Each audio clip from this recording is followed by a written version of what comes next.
tena fifidianana narovana tanteraka ny safidiny boriboritany sy rehetra teto Antananarivo renivohitra. Hoy ny nambarany Rafidy Manana Désiré, député ny boriboritany fahaefatra. Ary ny antso ny rehetra ho tony kosa manoloana izay mety karazana fiantsiana samihafa izay miseho ity solombavam-bahoaka ity.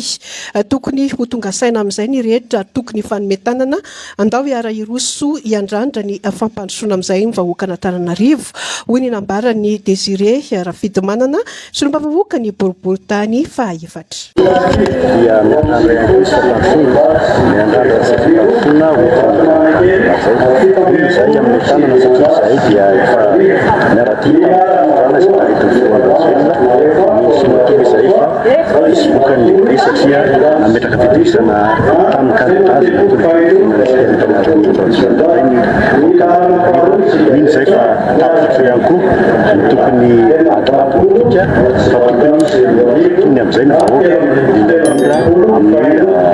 kablian zany tsokitsony satria iny vokatra vokany aseny fanaizany latsany rehefa tokony miandry koa ampitonina vokatra ofisialy zay ofisialy misy fifidianana tena nadio indrindra dia iny aminay no azo lazaina hoe tena fifidianana tena safidy vahoaka satria misy tetika maro samihafa zany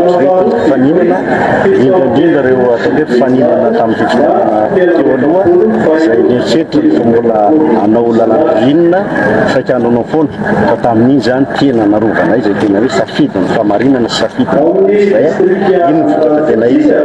tatsika fa elanelanisa farak'izay elanelana azo miarabala raha manatsoa teto amin'ny Antananarivo. Dia koa reny fa mbola makasitraka ny fitondrana izay talikany toa azy mbola mivahoaka Antananarivo satria kandida setonina dia hitatsika reny fa fidiana sy namezary vahoaka fitokisa. Laha ara-pamena mazava ho azy dia miresaka sosialim-bahoaka mila tsika